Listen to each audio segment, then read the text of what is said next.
Fala galerinha do canal, aqui é o Rafael do Blitz Sport Pub e hoje um vídeo curto, um pouco diferente. Gostaria de falar para vocês que eu acabei produzindo um material aí para vocês poderem acompanhar o draft, né? É um guia aí com cerca de 140 prospectos de todas as posições e eu separei os jogadores que eu mais gosto dessa classe, não necessariamente os melhores. Ordenei, é claro, por ordem de preferência, dentro das suas posições. E também eu gostaria de comentar um pouco, né, sobre como eu gosto de abordar o draft, né? Então, é aí uma das épocas favoritas aqui, se não a favorita de se acompanhar enquanto a temporada não começa. Muitas especulações, os times buscando incessantemente melhorar a sua franquia. E eu acho isso fenomenal. A gente sempre acaba se surpreendendo, tanto positivamente quanto negativamente.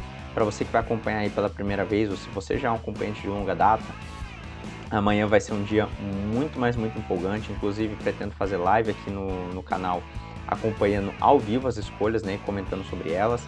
Então, muito aí se espera para amanhã. E essa é uma das classes que mais me empolga dentro dos últimos anos, né? Tivemos aí bastante volatilidade nas últimas temporadas, mas esta classe de draft aí eu botei muito esforço, se eu não me engano foi uma das classes que eu mais estudei, e consegui separar aí 140 prospectos aí que eu gostei bastante. Antes de mostrar o material, né, falando um pouco sobre o draft, eu gosto de ver o draft assim, né? Quando eu vou analisar um jogador saindo do draft, é claro que o valor posicional importa, algumas conquistas que ele teve no college também, mas o que eu gosto de ver? Eu procuro observar dentro daquela posição do jogador o que ele faz dentro de campo, independente se naquele filme deu certo ou se deu errado, coisas que se traduzem para NFL. E a sua habilidade de evoluir ao longo da temporada, por isso é importante às vezes a gente pegar um jogo de início de temporada, de meio de temporada e de final de temporada, para a gente ver se algumas coisas ainda estão lá, se algumas coisas já foram melhoradas, algumas coisas pioraram, ver uma certa consistência e ver o comprometimento desse jogador, né? Eu acho que o draft ele é sobre pessoas, não necessariamente ele é sobre puro talento e atleticismo. É claro que é muito importante a gente juntar essas duas coisas. É legal quando a gente drafta um bom atleta, mas é muito melhor quando a gente drafta um bom atleta que também é um bom jogador. Mas na ausência dos dois, eu costumo preferir jogadores que são inteligentes, que entendem o que eles estão fazendo dentro de campo, que tem uma resposta do porquê, que você consegue observar que eles estão tomando decisões e que eles não estão simplesmente reagindo. E eu gosto de pensar em projeções, né? Draft para mim não é sobre draftar o jogador que foi o mais talentoso do college ou o jogador que, digamos assim, teve maior produção. Eu gosto de ver esses jogadores e imaginar eles em cenários na NFL e imaginar times que poderiam fazer esse jogador maximizar o seu potencial e atingir esse teto, né? Então, eu acho que isso, né, é uma das coisas mais importantes, independente do prospecto que você drafta, é o cenário que ele vai acabar caindo. Isso tem um impacto positivo ou negativo na sua carreira, né? Porque alguns times costumam, às vezes, acabar draftando jogadores porque eles simplesmente se apaixonam pelo perfil dele e acreditam que vão conseguir fazer funcionar dentro daquilo que eles se propõem. E às vezes não é bem assim. Então, o que você tem que olhar são as qualidades, as coisas que ele não consegue fazer, o quanto que ele encaixa no que você quer se propor a fazer, porque o ideal é você conseguir trazer jogadores que você consiga esquematizar ao redor do seu time, né? E não o contrário, né? De você ter o seu esquema sólido e forçar jogadores a tentarem se encaixar naquilo. Isso é a mesma coisa que você pegar aquele jogo infantil de você tentar encaixar as peças no buraco, você pegar um quadrado e tentar colocar dentro de um triângulo. Então, o draft traz essas perspectivas pra gente, então é algo que a gente vai ver muito, acho que nessa próxima temporada aí, porque essa classe, ela tá trazendo aí, talvez seja uma das classes mais experientes em questão de jogos de college, é uma das classes com maior idade, né? A idade média dessa classe, se eu não me engano, é de 22,5 a 23 anos de idade. Então, são jogadores que tiveram muito tempo aí de college, né? Que ficaram 4, 5, alguns até 6 anos no college.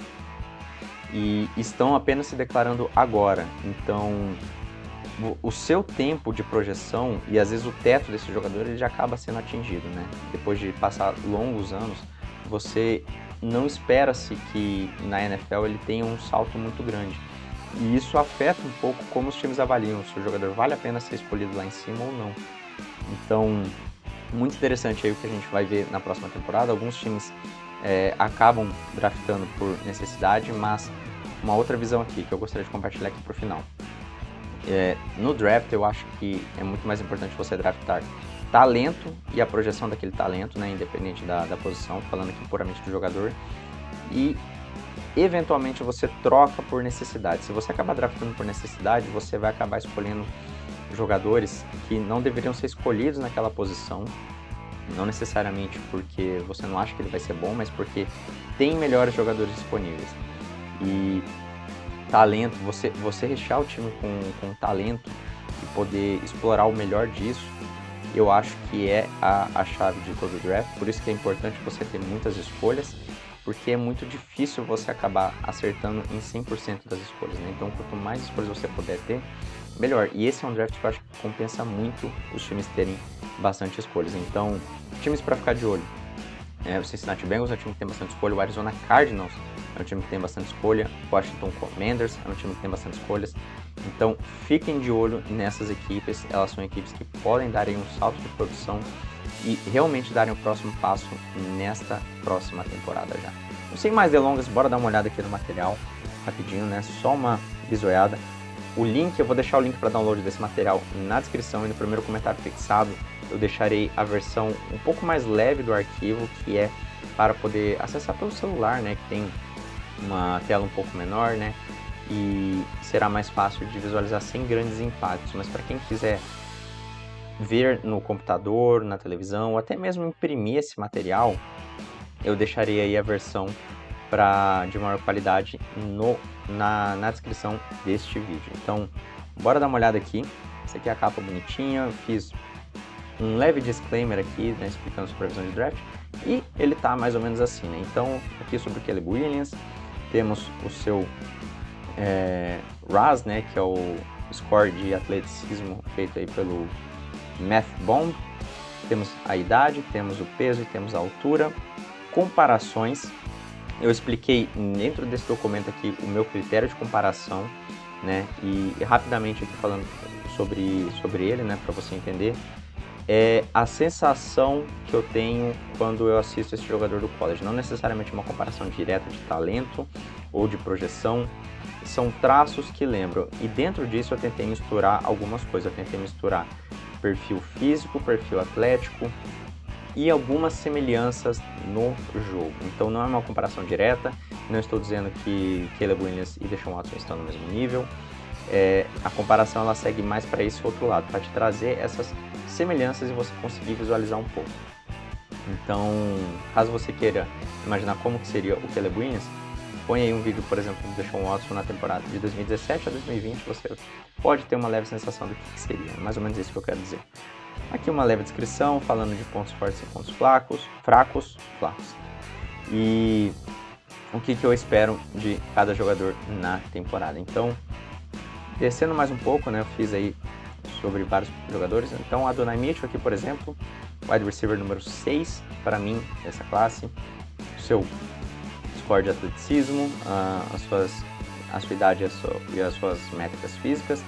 Comparação, essa aqui é uma comparação, são comparações difíceis de fazer, né? Então, você tem que mesclar um pouquinho, usar a sua imaginação, a descrição e aonde eu acho que ele poderia ir ser draftado. Não necessariamente o que vale 100%, né? Mas eu classifico aí o Adonai Mitchell ainda como jogador de primeira rodada. Então, avançando mais um pouco, temos muitos jogadores. Outro, por exemplo, Kimani Vidal de Troy, eu não sei quantos jogadores aí estão, quantos analistas estão avaliando o Kimani Vidal, mas mesma coisa, o seu ranking na posição, segundo a minha opinião, medidas físicas, comparações, inscrição, isso para todas as posições. Então temos aqui tight ends, temos os centers, temos também os guards, defensive tackles. Todas as posições, algumas têm mais profundidade, né? Então, por exemplo, aqui eu fui até o número 15, defensive tackle. Outros jogadores aqui também, por exemplo, ó, os edges, cornerbacks são uma posição que tem mais, eu fiz 20 de cada, porque eu acho que é onde tem mais profundidade. Linebackers é uma classe bem difícil. Os cornerbacks, então muitos cornerbacks aqui, né? Inclusive muitas joias que eu acho que podem ser encontradas aqui depois dos principais terem sido escolhidos ali entre a primeira e a segunda rodada.